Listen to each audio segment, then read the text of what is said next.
वार्डों पर अमेरिका दावा कर रहा है कि उसने हमला किया, लेकिन ईरान इसे सिरे से खारिज कर रहा है। देखिए, पहले तो गुड आफ्टरनून सबको। दूसरा ये देखिए, जिस तरह की पेशरफ्त बढ़ रही है वो काउंटर एलिगेशन एक दूसरे पे लग रही हैं और वहाँ मीडिएशन की भी चीजें जो है आगे बढ़ रही हैं। जिस तरह के ईरान के जो फॉरेन मिनिस्टर हैं वो पुतिन से मिलने जा रहे हैं और उनसे बातचीत करने जा रहे हैं। उसी तरह कुछ ममालिक जो है, टर्की है, बाकी मुल्क है, वो ईरान को समर्थन देने की बात कर रहे हैं।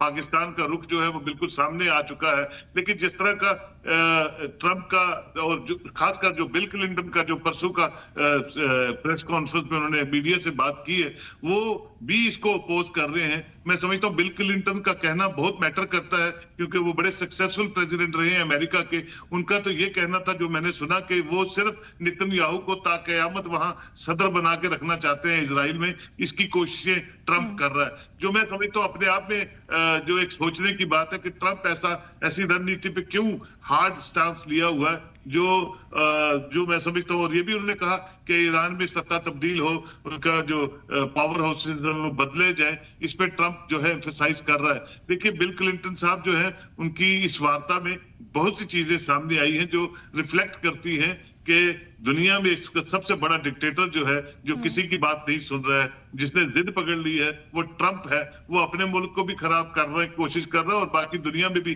बिल्कुल, बड़ा सवाल यही है कि आखिर अमेरिका करना क्या चाहता है, वो क्लियर नहीं है। देवनाथ साहब, मैं आपके पास ही आऊंगी। अगर मान लेते हैं कि ईरान ने वहां से दूसरी जगह पर शिफ्ट कर लिया, लेकिन सबसे बड़ा सवाल ये है कि आखिर 400 किलो यूरेनियम है कहाँ इस वक्त?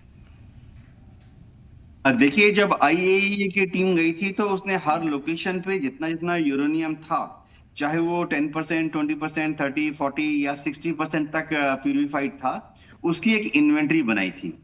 और उस इन्वेंट्री के तहत ईरान के ऊपर शर्त अमेरिका डाल रहा था कि वो इन्वेंट्री के हिसाब से अब मेंटेन करेगा, उससे ज्यादा प्यूरिफिकेशन नहीं करेगा और लोकेशन भी शिफ्ट नहीं करेगा।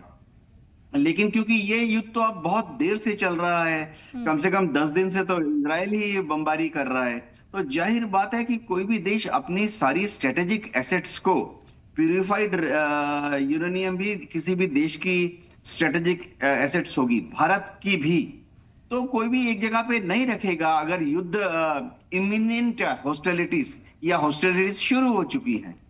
तो ये एक बहुत ही नेचुरल रेस्पॉन्स होगा कि पिछले 10 दिन में या उसके कुछ दिन पहले ही ईरान ने अपने यूरेनियम के जो भंडार थे और जितने यूरेनियम केक्स होते हैं, उनको सेफ ट्रांसपोर्टेशन का सिस्टम होता है, एडियाबेटिक कंटेनर्स होते हैं लेड के बने हुए, जिससे कि रेडिएशन लीक या लीकेज नहीं होती है, उसके अंदर डाल के उसने दूसरे जगह डाल दी होगी।